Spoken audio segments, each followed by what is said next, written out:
আজকে আমি তোমাদের সাথে সুপার সফট পরোটার রেসিপিটা শেয়ার করব। এখানে আমি দুই ধরনের পরোটার রেসিপি আজকে তোমাদেরকে দেখাবো একটা ভিডিওতেই।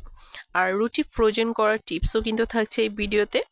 আজকের রেসিপি দেখার পরে আর কেউ কিন্তু পরোটা বানাতে ফেল করবেন না, ঠিক এইরকমই সফট থাকবে পরোটাগুলো। দেখেই বুঝতে পারছো কতটা সুন্দর হয়েছে, আর এটা খেতেও কিন্তু অসম্ভব মজার হয়েছে। কথা না বাড়িয়ে মেন ভিডিওতে চলে যাচ্ছি। প্রথমে একটা বোলে আমি নিয়ে নিচ্ছি 4 কাপ পরিমাণে ময়দা। আপনারা চাইলে কম বা বেশিও নিতে পারেন। আমি আজকে কয়েকটা পরোটা ফ্রোজেন করে রাখবো, আর এর জন্য এই ময়দার পরিমাণটা একটু বেশি নিয়েছি। দিয়ে দিলাম এখানে স্বাদ মতো লবণ।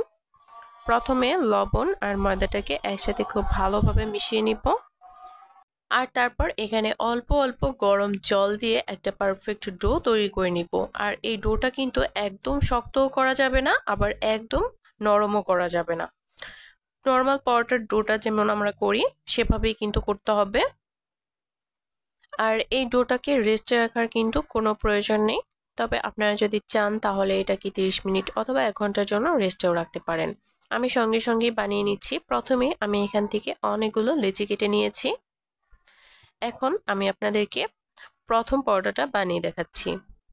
প্রথমে একটা রুটি বেলে নিতে হবে, আর রুটির আকারটা একদম গোল হতে হবে এমন কিন্তু কোনো কথা নেই, কারণ আমি কিন্তু এই রুটিটাকে কাট করে নিব। আর রুটিটাকে চেষ্টা করতে হবে একটু পাতলা করে বেলার।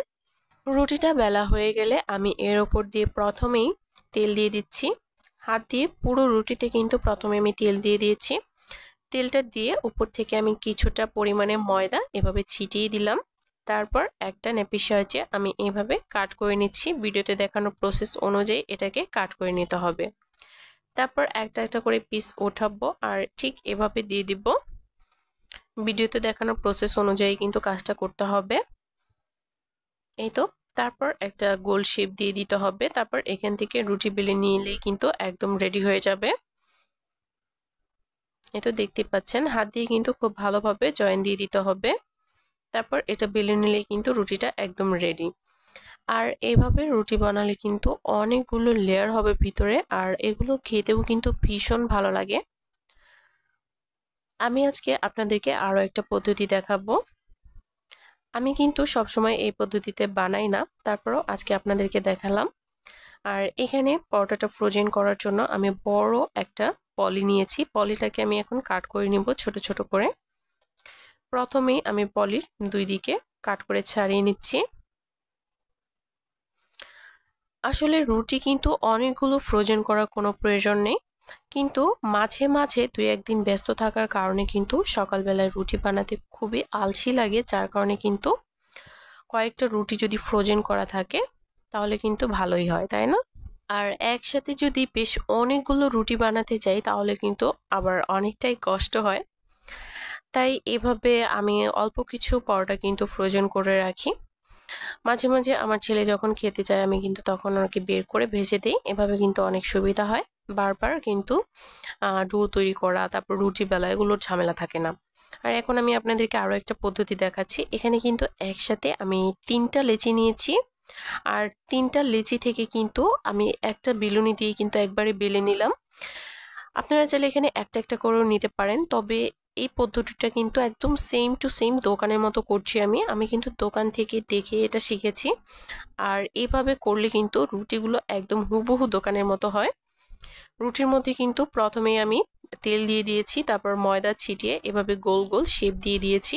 তারপর এখান থেকে বেলে এগুলোকে ভেজে নিতে হবে। আর এই রুটিগুলো কিন্তু প্রত্যেকটাই ফুলবে। আগের যে পদ্ধতিটা আমি দেখিয়েছি ওইভাবে বানালে কিন্তু রুটি খুব বেশি ফুলবে না, কিন্তু ভেতরে অনেকগুলো লেয়ার হবে। আর এভাবে যদি বানান প্রত্যেকটা রুটি কিন্তু একদম গোল শেপে ফুলবে। এখানে আমি 4টা করেও দেখাচ্ছি। একসাথে 4টা রুটি কিন্তু আমি বেলে নিয়েছি লম্বা করে। তারপর তেল দিয়ে ওপর থেকে ময়দা ছিটিয়ে দিলাম। ময়দার পরিমাণটা কিন্তু এখানে একটু বেশি দিতে হবে, এতে কিন্তু মধ্যের লেয়ারটা লেগে যাবে না, আর রুটিগুলো একদম ফুলকো ফুলকো হবে।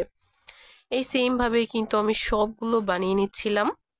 আসলে এই পদ্ধতিটা আমার কাছে অনেক বেশি সহজ মনে হয়েছে, আর এই রুটিগুলো খেতেও কিন্তু অসম্ভব মজাদার। যারা রুটি বানানোর ক্ষেত্রে একেবারেই নতুন তারা কিন্তু এই পদ্ধতিটা ফলো করতে পারেন। আর পরে কিন্তু এক্সট্রা কোনো ময়দাও লাগে না বেলতে, যার কারণে কিন্তু রুটিগুলো একদম গোল হয়।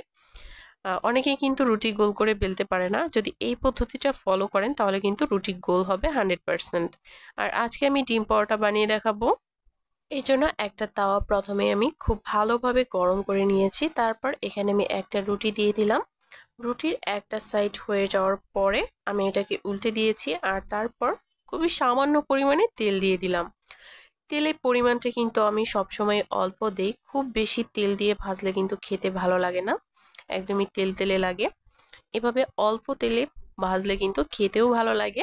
আর তেল ছাড়া রুটি কিন্তু আমি আবার খেতে পারি না, সামান্য একটু তেল দিলেই খেতে ভালো লাগে। রুটির দুইটা সাইডে যখন ভাজা হয়ে যাবে সেই পর্যায়ে আমি এখানে অল্প অল্প করে ডিম দিয়ে দিচ্ছি। প্রথমে একটা সাইডে ডিম দিয়ে দিলাম, তারপর উল্টে দিলাম এভাবে, আর তারপর আরো একটা সাইডে দিয়ে দিলাম। এভাবে পরোটাগুলো বানালে কিন্তু খেতে বেশ ভালো লাগে। যারা এখনো এভাবে ট্রাই করে দেখোনি, আশা করছি এভাবে ট্রাই করে দেখলে তোমাদেরও ভালো লাগবে। আর এই তো এই সেম ভাবে কিন্তু আমি কয়েকটা পরোটা ভেজে নিয়েছি, আর কতগুলো কিন্তু ডিম ছাড়াই ভেজে নিয়েছি। আসলে এই পরোটাগুলো না বানালে বুঝতে পারবে না, যখন বানাবে তখন বুঝতে পারবে যে এটা কতটা বেশি সফট হয়েছে আর খেতেও কতটা ভালো হয়েছে। প্রত্যেকটা পরোটাই কিন্তু আমি ভেজে নিচ্ছিলাম। আর আমি মাত্র দুইটা পরোটাতে হচ্ছে ডিম দিয়েছি, একটা ডিমই আমি দুইটা পরোটাতে দিয়ে দিয়েছি। সবগুলো পরোটা কিন্তু আজকে আমি ভাজিনি, অনেকগুলোই আমি ফ্রোজেন করে রেখেছি। একটা করে রুটি দিব আর একটা করে হচ্ছে কাট করা পলি, এভাবে করে দিয়ে কিন্তু আমি সবগুলো পরোটা ফ্রোজেন করে রাখবো ডিপে। আর এভাবে করলে কিন্তু অনেক দিন সংরক্ষণ করে রাখা যাবে। আর এই তো আমি এখানে পরোটাগুলো ভেজে নিচ্ছিলাম, আপনাদেরকে এখন একটু ছিঁড়ে দেখিয়ে দিব যে কতটা সুন্দর হয়েছে। আসলে এই পরোটাগুলো না খেলে বুঝতে পারবেন না এটা টেস্ট কতটা। গরম গরম খেতে তো ভীষণই ভালো লেগেছে। আর এই তো একটা কিন্তু আমি ডিম ছাড়া ভেজেছি, একটু ছিঁড়ে দেখাচ্ছি। ডিম ছাড়া যেটা ভেজেছি দেখেন কতটা পার্ট হয়েছে ভেতরে, একদম সুপার সফট বলতে পারেন। আর খেতে এত বেশি মজার ছিল। যাই হোক, আশা করছি আজকের ভিডিওটা আপনাদের সবার কাছে অনেক ভালো লেগেছে। আর ভিডিওটি ভালো লাগলে একটা শেয়ার দিয়ে পাশেই থাকবেন। আজকের মতো এই পর্যন্তই।